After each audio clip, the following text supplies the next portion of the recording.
أما بعد فأعوذ بالله السميع العليم من الشيطان الرجيم.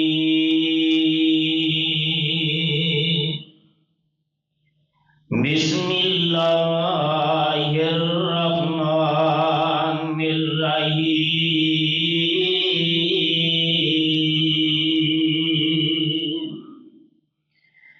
إن عدة الشهور عند الله 12 شهرا في كتاب الله يوم خلق السماوات والأرض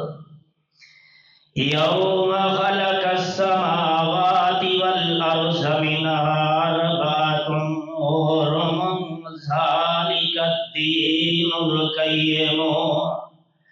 ذلك الدين القيم فلا تظلموا فيهن أنفسكم. اللهم صل على محمد وعلى آل محمد كما صليت على إبراهيم وعلى آل إبراهيم إنك حميد مجيد.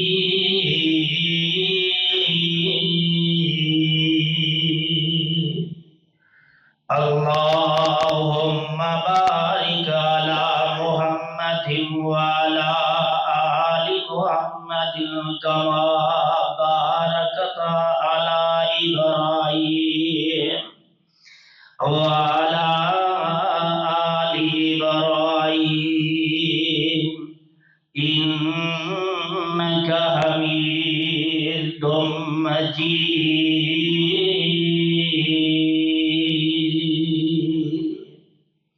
رب اشرح لي صدري ويسر لي أمري واحلل عقدة من لساني يفقهوا قولي. رب زدني علما ورب زدنا علما.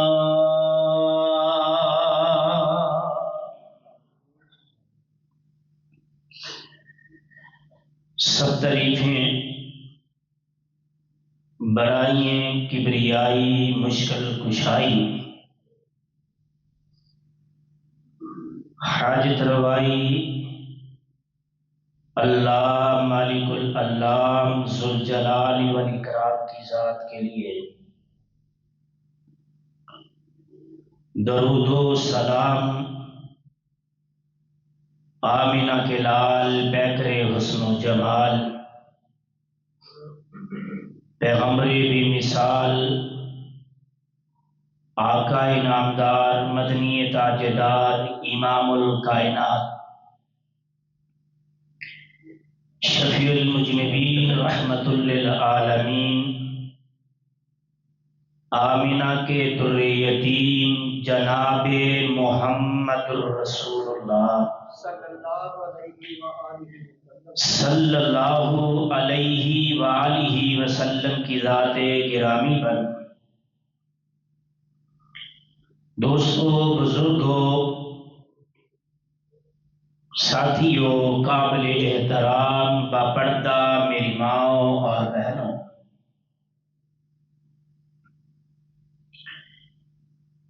اللہ سبحانہ و تعالی کی عظیم البرکت اور حکمت کتاب قرآن مجید سے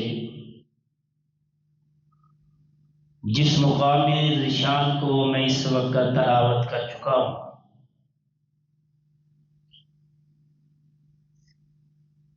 اس مقام کے اندر اللہ سبحانہ و تعالی نے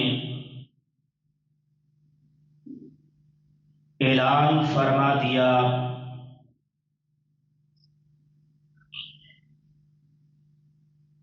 کہ لوح محفوظ میں مہینوں کی جو تعداد ہے وہ 12 ہے،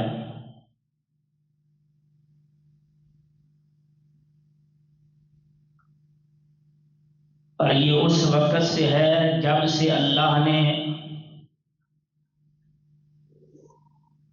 آسمانوں اور زمینوں کو پیدا فرما دیا۔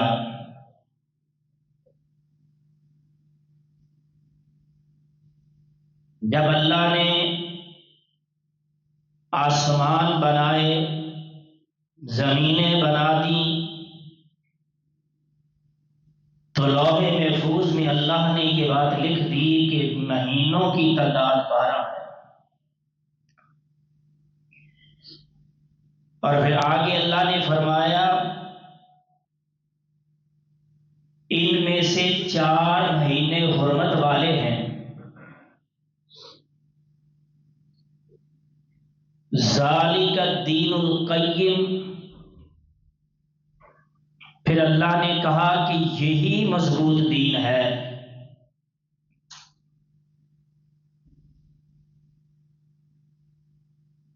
فلا تظلموا فیہن انفسکم۔ اللہ فرماتے ہیں تم ان مہینوں میں اپنے اوپر ظلم نہ کرو، زیادتیاں نہ کرو۔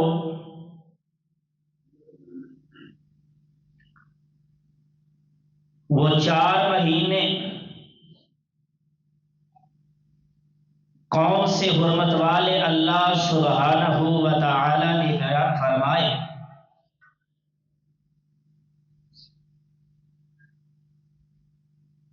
اللہ کے نزدیک یہ 4 مہینے انتہائی عزت احترام کے لائق ہیں، جن کے اندر گناہ، زیادتی، ظلم و ستم کرنا گناہ ہے۔ ویسے تو پورے سال میں جتنے مہینے 12 مہینے، پورے سال میں جتنے دن ہیں، راتیں ہیں، ہر لمحے گناہ کرنا گناہ ہی ہے، ظلم ظلم ہی ہے۔ لیکن اللہ سبحانہ و تعالی نے خصوصی طور پر 4 مہینوں کا تذکرہ کر دیا۔ میرے اور آپ کے پیغمبر جناب محمد الرسول اللہ صلی اللہ علیہ وآلہ وسلم کا ارشاد ہے، حضرت ابوبکر صدیق رضی اللہ تعالی عنہ بیان کرتے ہیں یہ مہینے حرمت والے کون سے ہیں؟ صحیح بخاری کی روایت ہے، میرے اور آپ کے محبوب علیہ السلام نے اعلان فرمایا سنت السنت سنا عشر شہرا منها 4 حرم ثلاثة متوالية ذو القعدة وذو الحجة والمحرم ورجب مضر الذي بين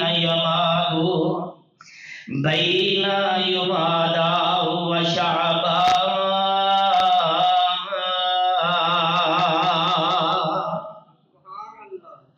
4 مہینے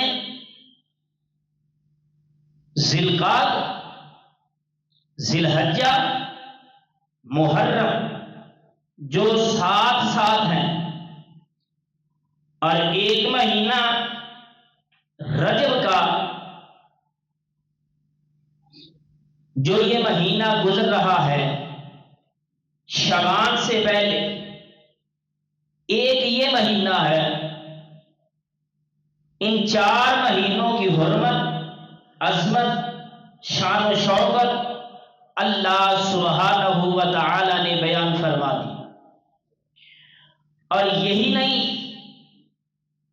ان مہینوں کی حرمت کافر بھی کیا کرتے، مہینوں کا احترام کافر بھی کرتے، صرف مسلمان ہی نہیں۔ رجب کی نسبت مزارات قبیلے کی طرف اس لیے کی گئی کہ اس قبیلے کے جو لوگ تھے وہ دوسروں قبیلوں کی نسبت رجب کی تعظیم میں نہایت ہی مبالغہ رکھتے تھے، اس لیے مزرع کہا گیا۔ اور اللہ رب العالمین نے سورہ توبہ کی آیت میں جو ابھی میں نے تلاوت کی ہے، اس میں بھی حرمت والے 4 مہینوں کا تذکرہ کیا گیا، اور تذکرے کے بعد اللہ سبحانہ و تعالی نے یہ بیان کر دیا، لوگوں فلا تظلموہن فی انفسہم فلا تظلموا فیہن انفسکم، کہ لوگوں اپنی جانوں کے اوپر ظلم نہ کریں۔ قرآن کے الفاظ فلا تظلموا فیہن انفسکم، اب یہ دیکھ لیں کہ حالات اس طرح کے ہیں کہ کیسی کیسی خرافات بدعات ہم کرتے ہیں اور پھر ان کا رخ دیتے ہیں آمنہ کے لال جناب محمد رسول اللہ صلی اللہ علیہ وسلم۔ من گھڑت روایتیں، موضوع روایات جن کا اسلام سے تعلق نہیں ہے، بنا بنا کے پیش کی جاتی ہیں۔ خوف انسان کو کرنا چاہیے کہ اللہ رب العالمین نے انسان کو بھیجا ہے اپنی عبادت کے لیے، لیکن انسان بدعات خرافات کرتا چلا جا رہا ہے، اپنی گناہ زندگی کے اندر گناہ ہی گناہ کرتا چلا جا رہا ہے، بدعات ہی بدعات کرتا چلا جا رہا ہے۔ یہ سوچتا نہیں، کام کرتا چلا جا رہا ہے۔ اگر ہم کام کریں اس کے اوپر سوچ و وچار کریں کہ ہم جو کام کر رہے ہیں آیا یہ نیکی ہے بھی کہ نہیں، اس کے اندر اللہ اور اس کے رسول کی فرما برداری شامل ہے کہ نہیں، اطیع اللہ و اطیع الرسول کے مطابق یہ کام ہے کہ نہیں۔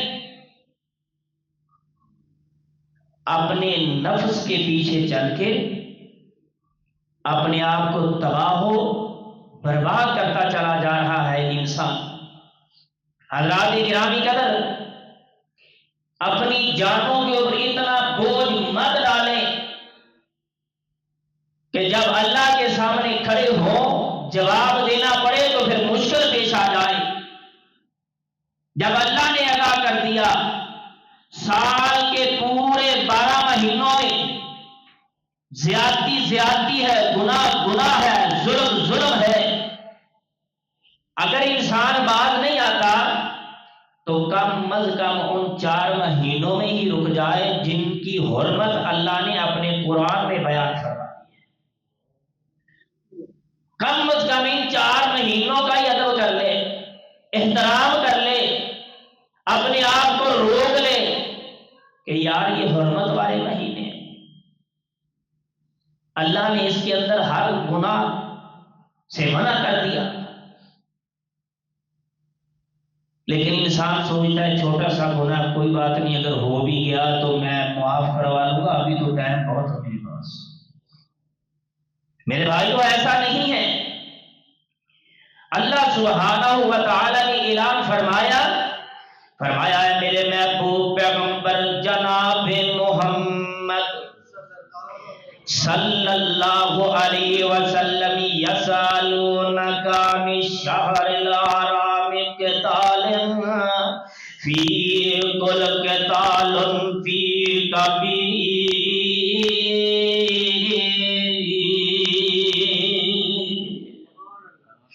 اے محبوب پیغمبر تیرے سے لوگ سوال کرتے ہیں حرمت والے مہینے میں لڑائی کی لڑائی کے بارے میں سوال کرتے ان مہینوں میں، فرمایا آپ کہہ دیجئے میں لڑائی کرنا، آپ کہہ دیجئے ان کے اندر لڑائی کرنا بڑا گناہ ہے۔ محبوب کہہ رہے آپ کہ ان مہینوں کے اندر لڑنا، جھگڑنا، جد و جدال کرنا، قتال کرنا منع کر دیا گیا ہے۔ جب یہ 4 مہینے حرمت والے آتے نا، اس دور کے جو کافر تھے، غیر مسلم تھے، وہ بھی احترام کرتے، ان کی لڑائیاں خاندانوں سے چلی آتی تھی، اور جب حرمت والے مہینے آتے تو وہ رک جاتے کہ حرمت والے مہینے ان کا احترام کرو۔ اور آج کا مسلمان کیا کر رہا ہے کہ اس کو پتہ ہی نہیں ہے کہ حرمت والے مہینے ہیں کون کون سے، بلکہ ان کے اندر خرافات زیادہ کی جاتی ہیں، بدعات زیادہ کی جاتی ہیں، دین کے اندر بگاڑ زیادہ کیا جاتا ہے معاذ اللہ۔ ایسی ایسی حرکتیں، ایسے ایسے معاملات کرتے ہیں، ایسی ایسی عبادتیں کرتے ہیں جو اللہ کے نبی نے نہ کی، نہ کرنے کا حکم دیا۔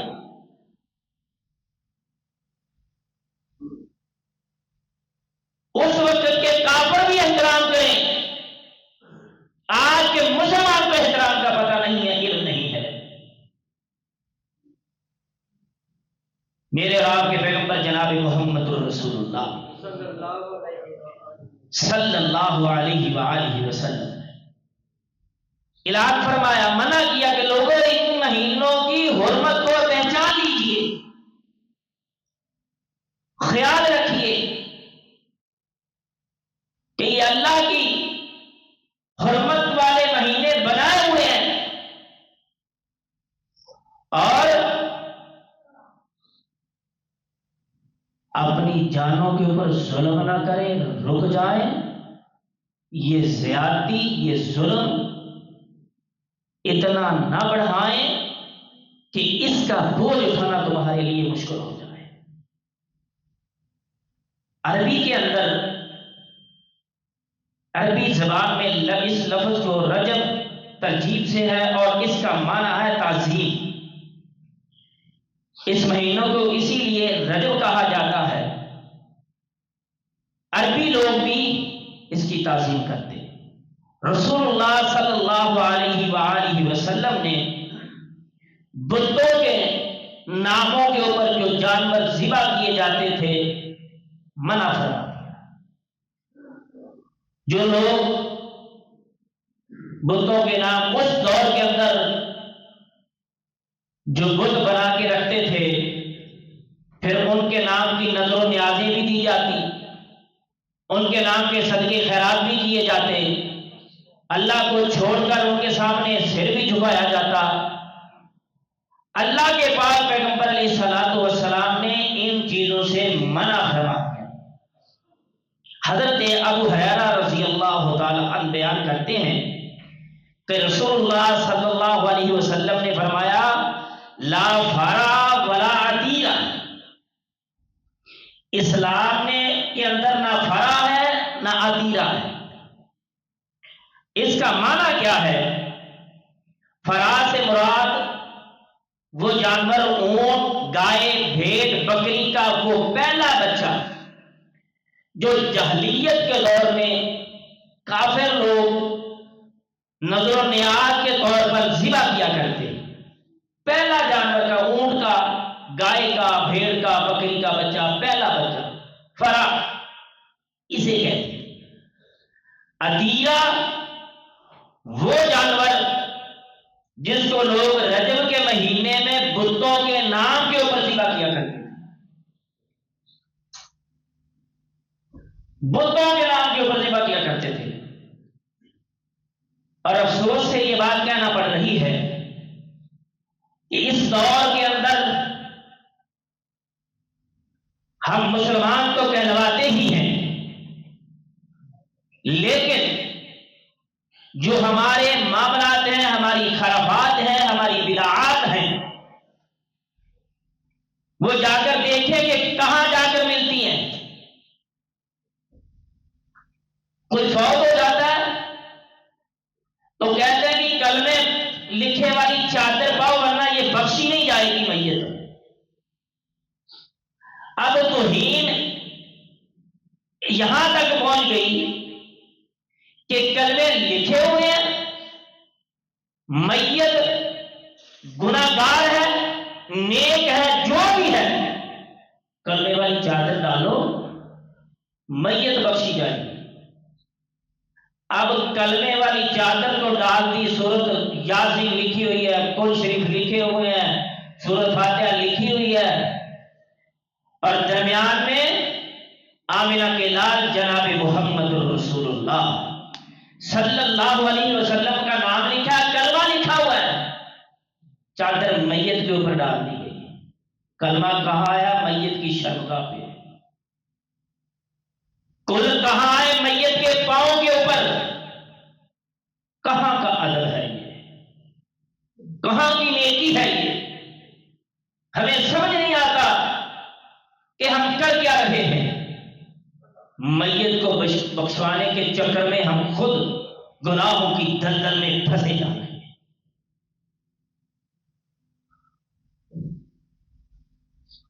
لوگوں، اس طرح کی بدعات خرافات کرنے سے پہلے اللہ اور اس کے رسول کی صلاح لے لیا کریں.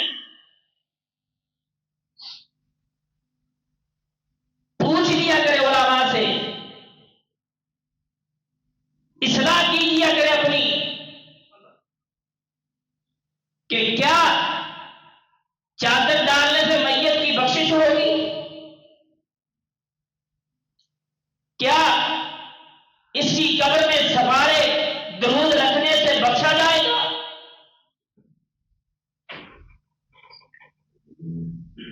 میرے بھائیو، بہت بڑا گناہ اور ظلم کر رہے ہیں ہم اپنی جانوں کے اوپر. اسی سے قرآن کہتا ہے، اسی لیے روک رہا ہے، فلا تظلموا فیہن انفسکم. رک جائیے، روک لیجیے اپنے آپ کو. اور میرے اور آپ کے پیغمبر جناب محمد رسول اللہ صلی اللہ علیہ وآلہ وسلم کی چھاتی پر نازل ہوا قرآن اعلان کر رہا ہے. آئیے ذرا رسموں سے نکلیے. اللہ پاک اللہ رب العالمین فرما رہے ہیں، حرمت علیکم المیتۃ والدم ولحم الخنزیر وما اہل لغیر اللہ به والمنخنقۃ والموقوذۃ والمتردیۃ والنطیحۃ وما أكله السبع إلا ما زكيتم وما ذبح على النصب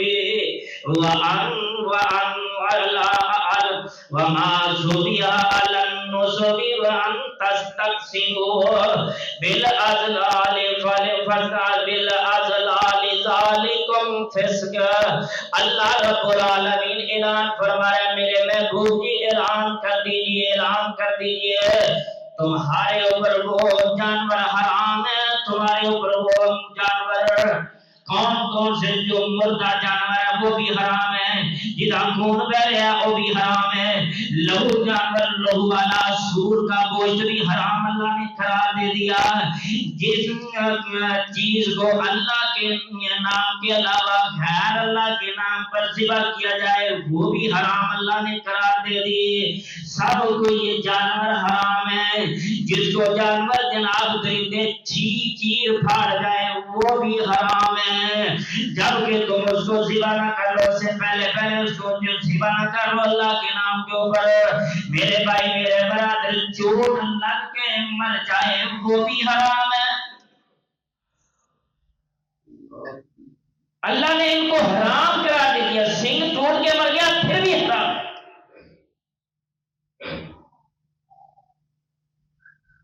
اور ہمارے ملک میں کیا ہوتا ہے؟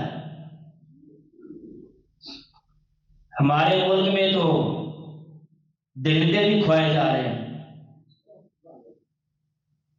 کھوتے اور کتے بھی کھلائے جا رہے ہیں، ان کو کوئی پوچھنے والا نہیں ہے۔ بیمار جو جانور مر جاتے ہیں، کئی جگہ پہ تو ایسا آپ نے ویڈیو میں بھی دیکھا، مرے ہوئے جانور لوگوں کو کھلا دیے۔ کیسا ایمان ہے مسلمانوں کا! جس کو اللہ نے حرام قرار دیا وہی کام ہم کرتے چلے جا رہے ہیں۔ اور آمنہ کے لال جناب محمد رسول اللہ صلی اللہ علیہ وسلم، اللہ نے قرآن نازل کیا، فرمایا وہ بھی حرام ہے جو آستانوں کے اوپر، درباروں کے اوپر اللہ کے نام کے علاوہ نہ کیا۔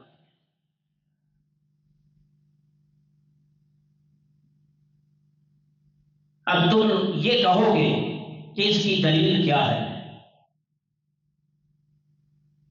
آپ دیکھ رہے ہیں کتنے مسلمان بھائی ہیں جو بھٹکے ہوئے ہیں، راستے سے علیحدہ ہو چکے ہیں۔ وہ رستہ جو اللہ اور اس کے رسول نے بتلایا، وہ سڑک جو صراط مستقیم والی تھی، اس کو چھوڑ دیا۔ گھر میں فاقے ٹوٹ رہے ہیں، بھوکے مر رہے ہیں، کمائی کر نہیں رہے، پیسہ کہیں سے آتا نہیں ہے، اور سال بعد کہتا ہے کہ میں تو دربار پہ جا رہا ہوں بکرا ذبح کرنے، قرض اٹھاتا ہے، دیگے لے جاتا ہے۔ مسلمانوں، خدا را رک جائیے۔ اور اللہ کے پاک پیغمبر علیہ الصلوۃ والسلام نے اعلان فرمایا، جبریل آئے، ما اہل لغیر اللہ، ہر وہ جانور حرام ہے جو غیر اللہ کے نام کے اوپر ذبح کر دیا، وما ذبح علی النصب، ہر اس جانور کو حرام قرار دیا گیا جو آستانوں کے اوپر، درباروں کے اوپر ذبح کیا گیا، حرام قرار دے دیا گیا۔ اب ہم دیکھتے ہیں بڑے شوق سے بڑی بڑی دیگیں، کئی من چاول پکنے والی، اس کے اندر لوگ پیسے ڈال رہے ہیں، دیگیں بن رہی ہیں، لوگ کھا کے چلے جا رہے ہیں۔ وہ نیکی کے لیے تھوڑا جاتے ہیں، وہ تو کھانے کے لیے جاتے ہیں، پیٹ بھرنے کے لیے جاتے ہیں۔ ان کو تو پتا ہے کہ پیٹ بھر جانا چاہیے، باقی سب خیریت ہے۔ آپ کوئی پروگرام رکھ لیں، اعلان کر دیں، دیکھیں گے تو مسجدیں خالی نظر آئیں گی۔ اعلان کر دیں کہ کھانا ملے گا، روٹی کا انتظام ہوگا، پھر دیکھنا کتنے لوگ جمع ہوتے ہیں۔ یہ صرف پاپی پیٹ کے لیے آتے ہیں، سیکھنے سکھانے کے لیے کچھ نہیں بچا۔ جب صحابہ اعلان ہوتا تھا، اللہ کے نبی بلاتے تھے، صحابہ سیکھنے کے لیے آیا کرتے تھے، سیکھتے تھے اللہ کے نبی سے، دین کو سیکھ کر اس پہ عمل کرتے تھے۔ اسی لیے تو دنیا میں جنت کے سرٹیفکیٹ مل گئے ہیں، اسی لیے جنت کے سرٹیفکیٹ ملے ہیں دنیا میں۔ آج ہماری حالت کیا ہے کوئی بندہ بیان نہیں کر سکتا۔ پریشانیاں، مصیبتیں، دکھ، تکلیفیں، مخالفتیں کس لیے ہیں؟ یہ اللہ کے دین سے دوری کی وجہ سے ہے، دین کو بگاڑنے کی وجہ سے ہے۔ ایک بندہ برائی کرتا ہے، دوسرا اس کی طرف دیکھ کے کرتا چلا جائے، کہ فلاں نے کی ہے میں نے بھی کرنی ہے، گزارا نہیں ہوتا۔ ایک بندہ شادی پہ ڈھول بجاتا ہے، دوسرا کہتا ہے میں اس سے زیادہ بجاؤں گا، برادری میں ناک نہیں رہتی۔ ناک ٹوٹنے نہ دینا، دین بگڑتا ہے، بگڑ جائے، اللہ ناراض ہوتا ہے، ہو جائے۔ صحابہ نے کلمہ پڑھا تھا جنت لینے کے لیے۔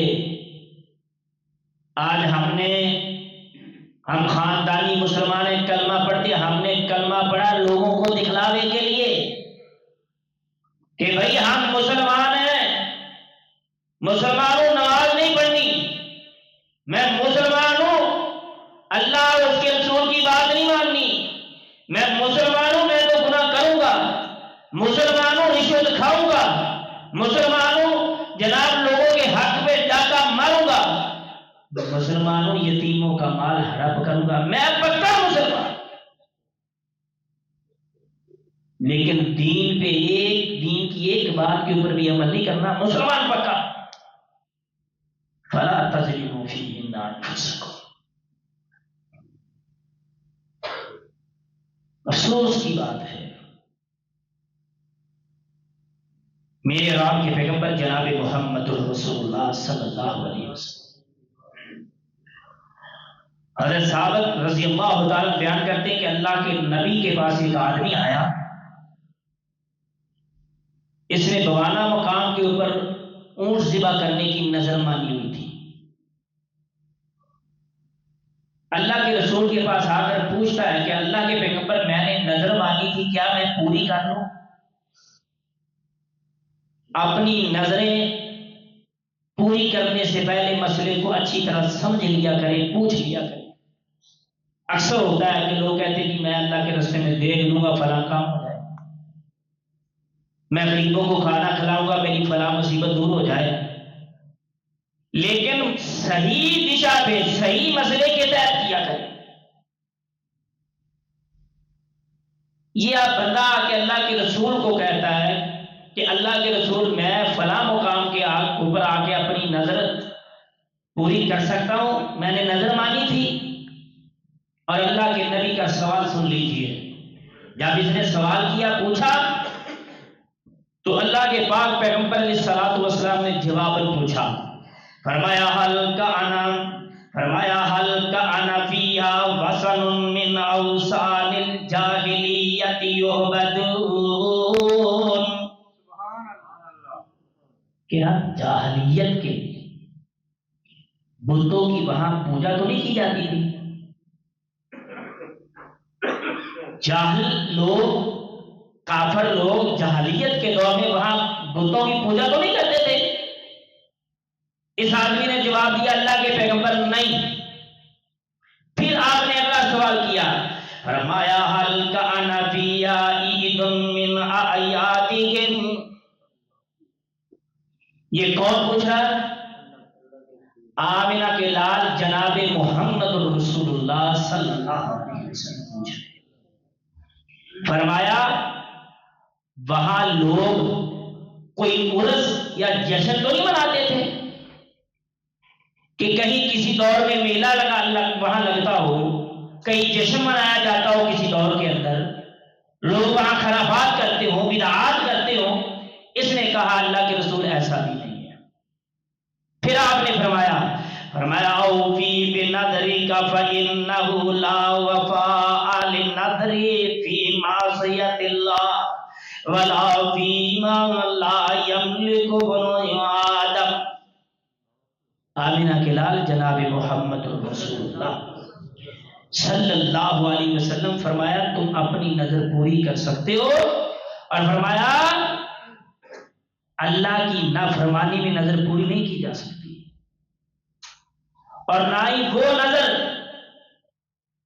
جس کو پورا کرنے کی انسان طاقت نہ رکھتا ہو، وہ بھی نظر پوری نہیں کی جا سکتی۔ کہ انسان کے پاس طاقت تو ہے نہیں، قرضہ لے کے نظریں پوری کرتا پھرے،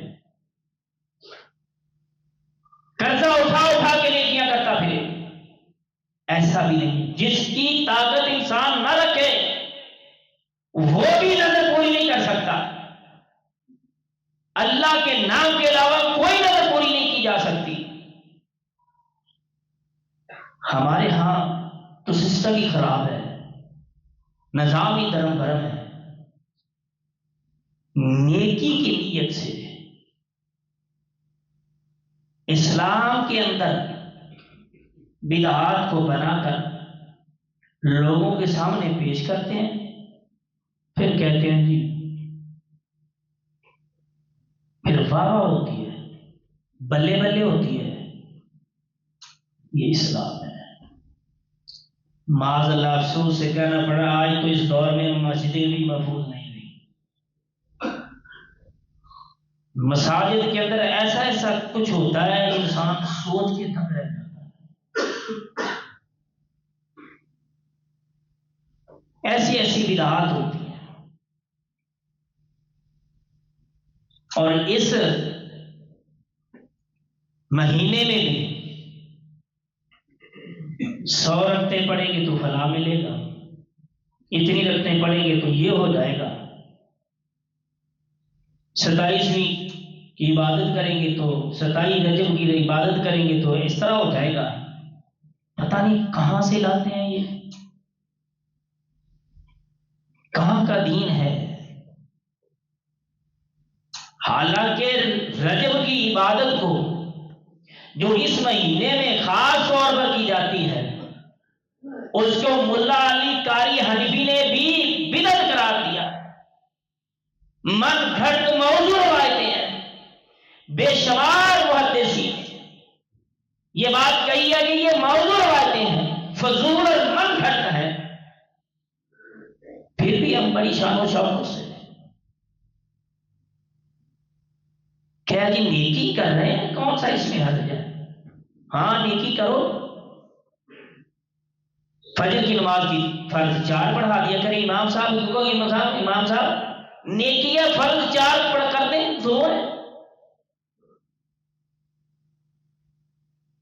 زور کے بھی کوئی 1-2 پڑھا دیں، ہے تو نیکی نماز پڑھنا، روزے 1 مہینے کے، روزے 1.25 مہینے کے کرتے رمضان کے، ہے تو یہ بھی نیکی ہے۔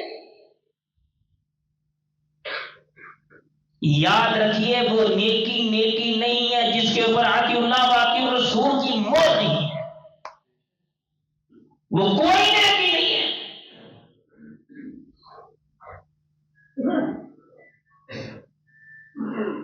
حضرات گرامی قدر، یہی ہے فلا تظلموا فیہن انفسکم، کہ بچو اپنے آپ کو بچاؤ۔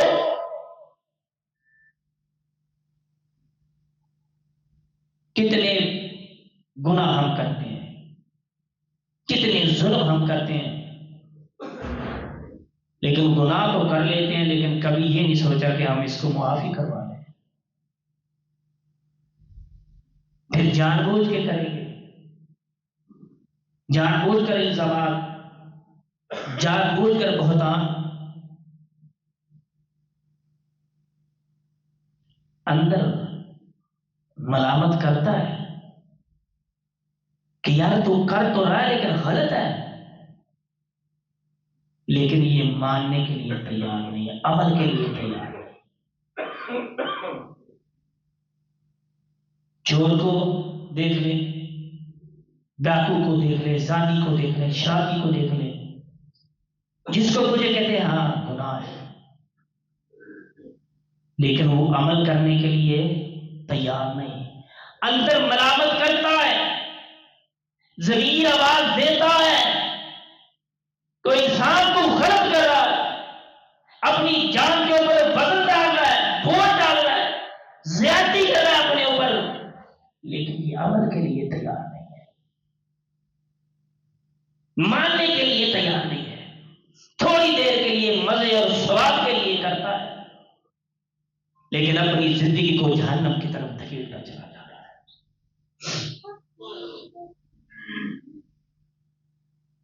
حضرات گرامی قدر، ایسا عمل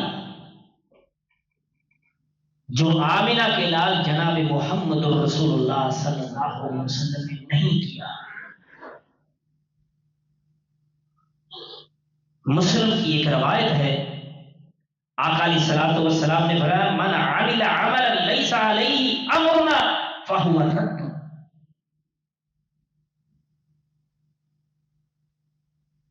کسی شخص نے ایسا عمل کیا جو میں نے کیا، میرا امر نہیں ہے، فہو رد، وہ مردود ہے۔ کوئی بندہ کوئی نیکی کا کام کرتا ہے، وہ اسلام کے اندر نہیں ملتی، اللہ کے نبی نے نہیں کی، حکم نہیں دیا، صحابہ سے نہیں ملتی، تو انسان پھر بھی کرتا ہے، فرمایا وہ نیکی مردود ہے، وہ نیکی نہیں ہے۔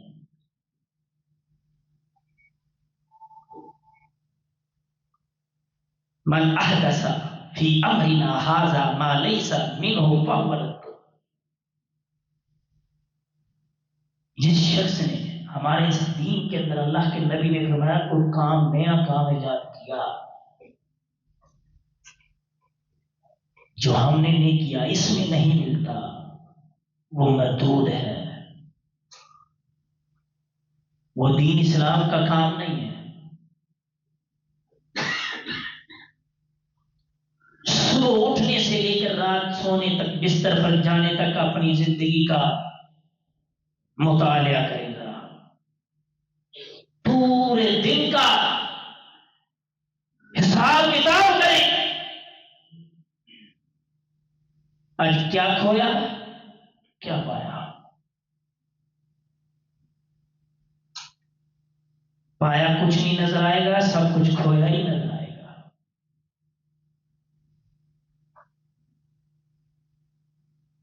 خدا را مسلمانوں، اللہ کے قرآن کی بات مان لیجئے.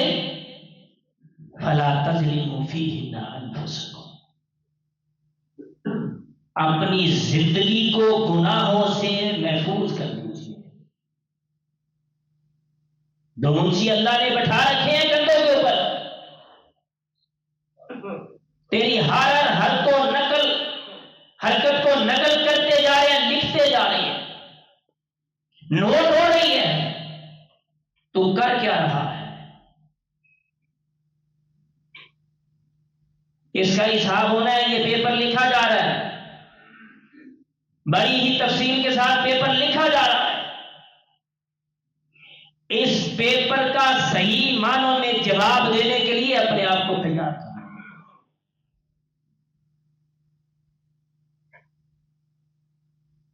اس مہینے کی بدعات خرافات کو اپنے دلوں سے نکال پھینکیے.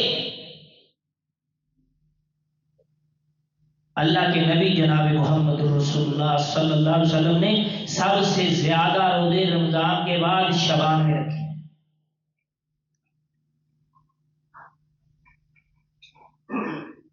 اس رجب کے مہینے میں لوگ رکھتے ہیں.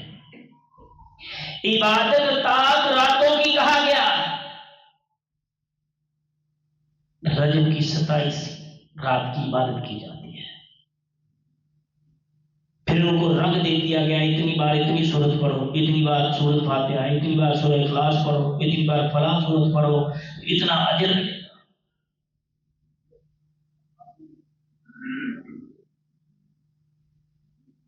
یہ کوئی صحیح مسئلہ نہیں ہے، کوئی دین کے اندر نہیں ہے. عبادت وہ ہے جو اللہ کے نبی نے اپنی زندگی میں کی.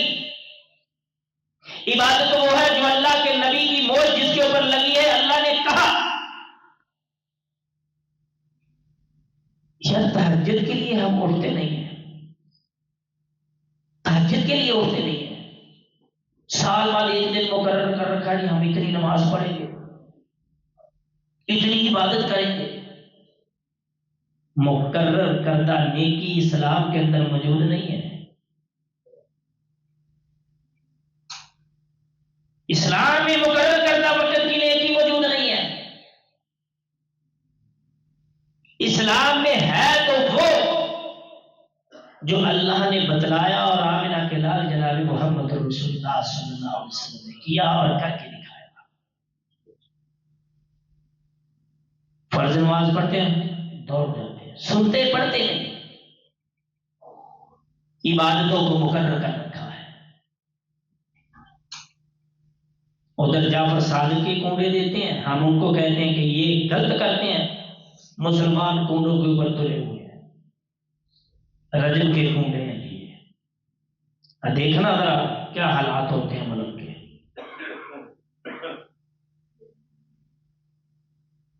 اور میرے بھائیوں، یا تو ان کو برا نہ کہو یا اپنے گریبان میں جھانکو، اپنی برائی دور کرو. شیعہ اس طرح کرتا ہے، شیعہ فلاں کرتا ہے، شیعہ غلط کرتا ہے. وہ جعفر صادق کے دیتے ہیں، تم لوگ یہ دین ہے.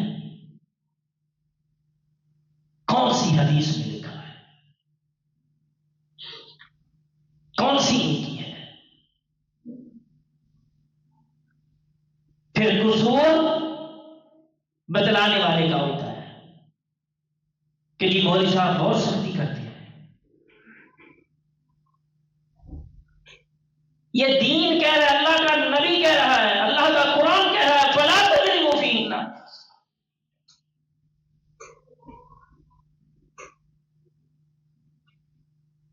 آج وقت نہیں ہے تو وقت آئے گا کب آئے گا وقت؟ أَلَمْ يَعْنِ لِلَّذِينَ آمَنُوا أَن تَخْشَعَ قُلُوبُهُمْ لِذِكْرِ اللَّهِ. اللہ کا قرآن أَلَمْ يَعْنِ لِلَّذِينَ آمَنُوا أَن تَخْشَعَ قُلُوبُهُمْ لِذِكْرِ اللَّهِ. لوگوں وقت نہیں آیا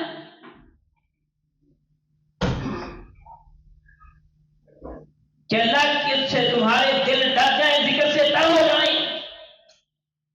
ابھی وقت نہیں آیا. کب آئے گا وقت؟ بڑی آسانی سے کیا دیتے ہیں جب مریں گے تو دیکھا جائے گا. کیا دیکھا جائے گا جب مریں گے؟ جوتے پڑیں گے تو پھر سنبھلیں گے. جوتے کھا کے تو ہر انسان سدھر جاتا ہے.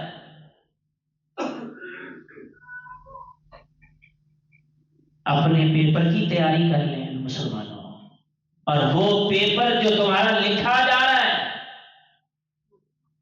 قیامت کے دن اللہ کی عدالت کے کٹہرے میں وہ تمہیں ملنے والا ہے. اس کو حل کرنا پڑے گا، اس کا جواب دینا پڑے گا.